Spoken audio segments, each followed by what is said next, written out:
கிதாப், வேதம் கொடுக்கப்பட்டவர்கள் முகமது உம்மிடத்தில் கேட்கிறார்கள். ரசூலுல்லாஹ் அல்லாஹ் சொல்லி காட்டுறான், உம்மிடத்தில் கேட்கிறார்கள். என்ன கேட்கிறார்கள்? அந்த நஸில் அலைஹிம் கிதாபும் மினஸ் ஸமா, வானத்தில் இருந்து ஒரு புத்தகத்தை சொன்ன வசனம் தான் இது, வேற விஷயத்துக்காக சொல்லி இருக்கிறோம். இதுல இன்னொரு பாயிண்ட் அது இருக்கு. வானத்தில் இருந்து ஒரு வேதத்தை நீ இறக்கிட்டு வரணும், அல்லாஹ்ட்ட இருந்து வருதுங்கிறீங்களா, அப்படி புக் இறங்க நேரம் பார்க்கணும். அப்ப அல்லாஹ்ட்ட இருந்து உதவுறோம். வேதத்தை வர்றாருங்க ஒன்று சொல்லிட்டு போறாருங்கிற வானம் வருது, அதெல்லாம் நாங்க தயாரா இல்ல. நீ வேதம் உனக்கு அல்லாஹ்ட்ட இருந்து வருதுன்னு சொன்னா, வானத்தில் ஒரு புத்தகம் அப்படி இறங்கி வந்து சொன்னா நாங்கெல்லாம் பார்த்தோம்னு சொன்னா நாம வரத்தான் செய்யுது, அல்லாஹ்ட்ட இருந்தா வருது, நாங்க நம்புவோம். நீ வானத்திலிருந்து ஒரு புத்தகத்தை இறக்கி காட்டு, அப்பதான் நாங்க நம்புவோம் என்று உம்மிடத்தில் வந்து கேட்கிறார்கள். அல்லாஹ் சொல்றான், உம்மிடத்தில் கேட்கிறார்கள், கவலைப்படாது, இதுக்கான கவலைப்படாத. பக்கத்து சாலு மூசா அக்பர மின் ஸாலிக, மூசாவிடத்துல இதை விட பெரிய விஷயத்தை கேட்டார்கள். உம்மிடத்துல புத்தகத்தை கேட்டான், மூசாவிடத்துல என்னையவே கேட்டான், என்னையவே இறங்க சொன்னான். மூசாவிடத்துல என்ன கேட்டான்? என்னையவே இறங்கி வர சொல்லி கேட்டுவிட்டாங்க. அல்லாஹ் சொல்றான், பக்கத்து சாலு மூசா அக்பர மின் ஸாலிக, மூசாவிடத்துல இதை விட பெரிய விஷயத்தை கேட்டுவிட்டாங்க. என்ன கேட்டா? காலு அரினல்லாஹ ஜஹரா, அல்லாஹ்வை நேர கொண்டாந்து காட்டுண்டான். இவங்க பரவாயில்ல புத்தகத்தை காட்டுன்னு சொல்றாங்க, இவங்க சொல்றாங்க உன்ட்ட புத்தகத்தை காட்டுன்னு சொல்றாங்க, அவங்க அல்லாஹ்வை கொண்டாந்து காட்டு விட்டாங்க. அவங்க அந்த மாதிரி கேட்டாங்க. எப்ப பரவாயில்லை, இவங்க உன் சமுதாயம் பரவாயில்ல, மூசா நபியுடைய சமுதாயம் ரொம்ப மோசம், ஒரு ஆறுதலுக்கு எல்லாம் சொல்றான். இதுக்கெல்லாம் கவலைப்படாது, தாண்டி மூசா நபி அதாவப்படுத்திருக்காங்க அவங்க சமுதாயம் அப்படின்னு சொல்லிவிட்டு, அகலத்துக்கும் சாரிக்கத்தும் உண்மையும், அவர்களுடைய அநியாயத்தின் காரணமாக இடி ஓசை அவர்களை தாக்கியது. ஓசை எப்ப தாக்கியது? அல்லாஹ்வை நேர காட்டுன்னு சொன்ன உடனே தாக்கியது. அப்ப அல்லாஹ்வை நேர காட்டுங்கிறதும் தாக்கி இருக்கு, மன்னிப்புக்காக இல்ல. தாக்கின பிறகுதான் சும்மத்தகவுல் இஜ்ல, பிறகு அவர்கள் காளை மாட்டவர்கள் கடவுளை ஆக்கினார்கள் என்று சொல்லி, இதுதான் முந்தியது அதுதான் பிந்தியது நல்லா சொல்லி காட்டுறான். என்ன சொல்றான்னு கேட்டா, இந்த காளை மாட்டை வணங்குறது ஃபர்ஸ்ட் நிகழ்ச்சியா, அல்லாஹ்வை நேர காட்டுன்னு சொன்னது ஃபர்ஸ்ட் நிகழ்ச்சியா என்றால், 4வது அத்தியாயம் 153வது வசனத்தில் அல்லாஹ் என்ன சொல்றான்? சும்மாங்கிற வார்த்தையை போடுறான். சும்மாண்டா என்ன அர்த்தம்னு கேட்டா, பிறகுன்னு அர்த்தம். முதல்ல ஒரு காரியத்தை சொல்லிவிட்டு சும்மான்னு போட்டா அடுத்தபடி இரண்டாவதா நடக்குது, அதான் முதல்ல அர்த்தம் சும்மாங்கிற சொல்லுக்கு. இங்க அல்லாஹ் என்ன சொல்றான்னு கேட்டா, முதல்ல அல்லாஹ்வை காட்டுன்னு கேட்டாங்க, உடனே அட்டாக் பண்ணி ஆளை மூத்தாக்கி விட்டோம். ஓசை தாக்கியதுன்னா ஆள் க்ளோஸ், பிறகுதான் உயிராக்கி இருக்கான். அல்லாஹ்வை காட்டுன்னு சொன்னதுக்கு தான் அந்த பனிஷ்மெண்ட். எதுக்கு இல்ல? காலமாட்ட வணங்குறதுக்கு அர்த்தத்துக்கு சாகுறது அல்ல. அல்லாஹ்வை காட்டுன்னு கேட்டாங்க, உடனே அட்டாக் பண்ணி அவன் தாக்கிட்டோம். அதுக்கு பிறகுதான் காலமாட்ட வணங்கினாங்கன்னு 453 சொல்லுது. அப்ப காலமாட்ட வணங்குறதுக்கு முன்னாடி ஆட்களை காலி பண்ணிட்டான்ல, இந்த காலமாட்ட வணங்குறதுக்காக வேண்டி காலி பண்ணல. 453 சேர்த்து பாத்தீங்க என்று சொன்னா என்ன கருத்து வரும்? முதல்ல அல்லாஹ்வை காட்டு, ஏதோ ஒரு சந்தர்ப்பத்தில் அல்லாஹ்வை காட்டுன்னு கேட்டுவிட்டாங்க. அல்லாஹ்வை காட்டுன்னு சொன்ன ஆளுக்கு அல்ல அந்த பனிஷ்மெண்ட் தான் கொடுக்குறான். மூசா நபிக்கு அதான் கொடுத்தான். அல்லாஹ்வை காட்டுன்னு இவங்களுக்கு மட்டும் இல்ல, அல்லாஹ்வை காட்டுன்னு மூசா நபி நான் உன்னை பார்க்கணும்னு கேட்கும் பொழுது அந்த மலையை பாருன்னு சொன்னான். மலையில ஒளியை பாய்ச்சிய பிறகு அவர் மூர்ச்சியாகி விழுந்தாருங்க. அல்லாஹ் பலம்மா ஹர்ர மூசா சைகா, மூசா வந்து மூர்ச்சித்து கீழே விழுந்து விட்டாருங்கிறான். அப்ப அல்லாஹ்வை காட்டுன்னு யாரு கேட்டாலும் ஒரே என்ன காட்டுக்குற, இது அல்லாஹ்வுடைய பனிஷ்மெண்டா இருக்குது. அப்ப அல்லாஹ்வை காட்டுன்னு கேட்க கூடாது. அப்படி யாரு கேட்டாலும் உடனே நான் என்னை இந்த சாதாரண சத்தத்தை உனக்கு அட்டாக தாங்கிக்கிற முடியல, இன்னும் எப்படி நீங்க பாப்பீங்க? அவட்ட பத்தியே இல்லையா, இன்னும் எப்படி நீ பார்க்க முடியும் உன்னால? அப்படிங்கிற ஒரு கோபத்துல எல்லாம் என்ன செய்யறான்னு கேட்டா, இப்படி கேட்டவர்களை எல்லாம் இப்படித்தான் பண்றான். அல்லாஹ்வை காட்டுன்னு கேட்டா பனிஷ்மெண்ட் என்ன? உடனே அழிச்சு போடுறான், அல்ல மூர்ச்சியாகி விழுந்துடுறான். அந்த மாதிரி அவர்களை வந்து மூர்ச்சிக்க வைத்து உயிராக்கி இருக்கிறாங்க போது அவங்களை இறந்த பிறகு உயிர்ப்பித்தல் என்பது எதுக்கு நடந்தது? அல்லாஹ்வை காட்டு என்ற குற்றத்துக்காக நடந்தது. அது முந்திய சம்பவம். அதுல இருந்து அல்லாஹ் உயிராக்குனா, காலமாட்ட வணங்குறது பிந்திதான் நடக்குன்னு இந்த வசனம் சொல்லுது. அப்ப ரெண்டு சம்பவத்தையும் சேர்த்து அல்லாஹ் சொல்லும் போது பக்கராவுல உங்களை மரணித்த பிறகு உயிர்ப்பித்தோங்கிறான். அதுல சும்மாங்கிற வார்த்தையை போடல. சும்மாங்கிற வார்த்தையை போட்டோம்னா ஒன்னு முந்தி உதாரணமா எடுத்துக்கிறோமே, இப்ராஹிம் வந்தான், இப்ராஹிமும் மூசாவும் வந்தாருங்கிறோம். இப்ராஹிமும் மூசாவும் வந்தார். யாரு முந்தி வந்தா அதெல்லாம் சொல்ல முடியாது. யாரு வேணாலும் முந்தி வந்திருக்கலாம். இதை வரிசை கிரமத்தை எடுக்க இயலாது. இப்ராஹிம் மூசா வந்தாங்க, அவ்வளவுதான் தெரியும். யாரு வேணாலும் முதல் வந்திருக்கலாம். இப்ராஹிம் முதல் வந்தார் இப்படி சொல்லலாம், மூசா முதல் வந்தாலும் இந்த வார்த்தை சொல்லலாம். இப்ராஹிம் மூசா வந்தார் என்று சொல்றோம். இப்ராஹிம் வந்தார் பிறகு மூசா வந்தார் என்ன அர்த்தம்? முதல்ல இப்ராஹிம் தான் வந்தார், பிறகு ரெண்டாவது மூசா வந்தார். பிறகு போட்டா என்ன அர்த்தம்? இப்ராஹிம் மூசா வந்தாருன்னா ரெண்டு பேரும் வந்தாங்கப்பா.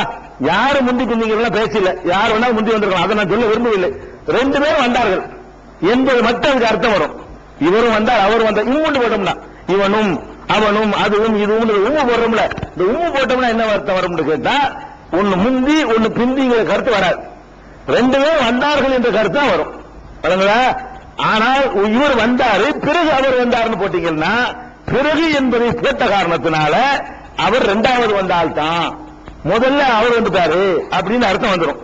இந்த பக்கராவில் சொல்லும் பொழுது என்ன பண்றான் அல்லாஹ் என்ன சொல்றான்னு கேட்டா, பிறகுங்கிற வார்த்தையை போடாம என்ன வார்த்தையை போடுறான், செத்து போங்கடான்னு மூசா சொன்னாரு, அல்லாஹ் காட்ட சொன்னாங்க, உடனே அவர்களை ஓசை தாக்கி எதுங்கிறான், எது முந்தி எது பிந்தி போடல, சும்மாண்டு போடல, இன்னும் மேலும் இப்படி பல சம்பவங்களை தொகுத்து சொல்லும் பொழுது உன்னை முந்தி சொல்லுவோம், நான் அனைத்து சொல்லிட்டு இருக்கிறேன், அந்த டேட் வாரியா கரெக்டாக நான் சொல்றேன், ஒரு தடவை பிந்தி உள்ள சம்பவத்தை சொல்றேன், ஒரு தடவை முந்தி உள்ளதை சொல்றேன். நான் சொல்லிட்டு இருக்கிறதுல இந்த தொடர்லயே மூசா நபியுடைய சொல்லும் போது என்ன பண்றேன், அவருடைய வாழ்க்கையில உள்ள முந்தி சொல்றேன், பிந்தி சொல்றேன், மாத்தி மனிதன் தான் சொல்ல முடியும்.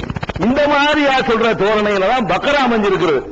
453 என்ன அமைஞ்சிருக்கு கேட்டா, முதல்ல நடந்தது இது, இரண்டாவது நடந்தது இது. அப்ப செத்தது எதுக்கு தான், அல்லாஹ்வை காட்டுங்கிறதுக்கு தான் செத்தாங்க, அதுக்கு தான் அல்லாஹ் உயிராக்கினான். மன்னிப்பு அல்லாஹ் அத அந்த அவங்களை சும்மா மன்னிச்சுட்டான், மன்னிப்பு கேட்டவன நினைச்சுட்டான், அல்லாஹ் திருந்தி கொண்ட உடனே அல்லாஹ் மன்னிச்சுட்டான் அப்படிங்கிறது தான். அதுவும் தற்கொலை செய்ய அல்லாஹ் தூண்ட மாட்டான், தற்கொலை செய்யுமாறு ஒரு கோபத்தில் வேற சொல்றாங்க. அதனால மௌத்துக்கு பிறகு உயிராக்கணும் என்பது இந்த பாவத்துக்காக மௌத்தாக்கல, பாவத்துக்காக இல்ல, அல்லாஹ்வை காட்டுங்க அந்த பாவத்துக்கு தான்.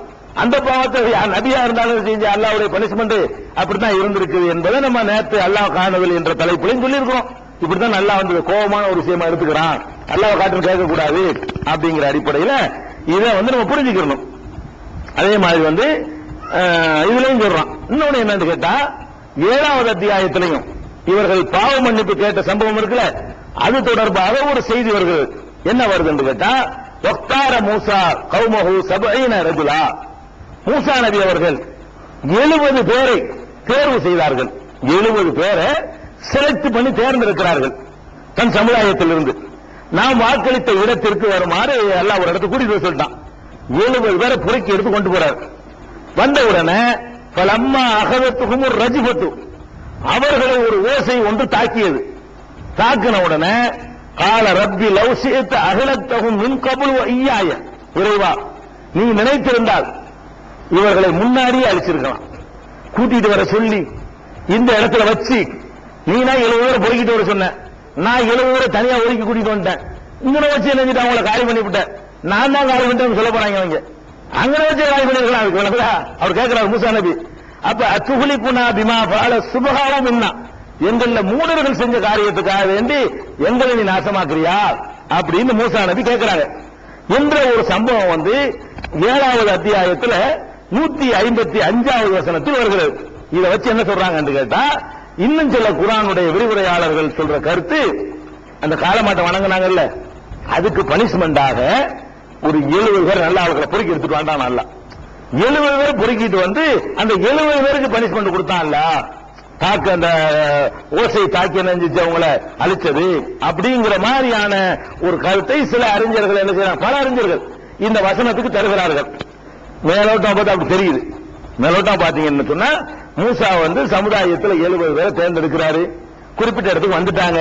வந்த உடனே ஓசை இடி ஓசை, பெரிய ஓசை தாக்கியது.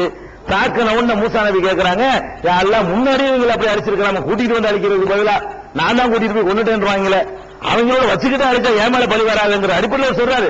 நீங்க நினைச்சிருந்தால் முன்னாடியே செஞ்சிருக்கலாமா, இல்ல இப்ப இந்த மாதிரி அவங்க செஞ்சிருக்காங்க இவங்களுக்கு அழிக்கிறேன்னு சொல்றாரு. அப்ப இந்த நல்லா இருக்குன்னு வழங்குது. ஒரு வார்த்தையில் என்ன வழங்குதுன்னா, நீ அவர்கள் மூடர்கள் செய்த செயலுக்காக வேண்டி இவர்களை தண்டிக்க வேண்டுமா அப்படின்னு என்ன அர்த்தம், இவங்க தப்பு செய்யணும் அர்த்தம், இவங்க தப்பு செய்யாத ஆட்கள். அப்ப இப்படிங்கிற கருத்து தான் இதுல மேலோட்டம் பார்க்கும்போது வருது. ஆனால் குர்ஆனுடைய வேறு பல வசனங்களை நீங்கள் எடுத்து பார்த்தீர்களே, ஆனால் இது அல்லாஹ்வுடைய நெறிக்கும் நீதிக்கும் இது எதிரானது வழங்கும். அல்லாஹ்வுடைய நீதி என்ன, ஒரு சுமக்க மாட்டான், அவன் போய் மாட்ட வணங்க, இவங்க நல்லவங்களை ஒரு 70 பிடிச்சி குறைக்கணும். அவர்கள் மாட்ட வணங்கினாங்க என்பதற்காக வேண்டி வணங்கிய குற்றவாளிகளை தான் தண்டிக்கணும். இவங்க யாரை மூடர்கள் செஞ்சதுக்காக வேண்டி இந்த நல்ல மக்களை அழிக்கணும்.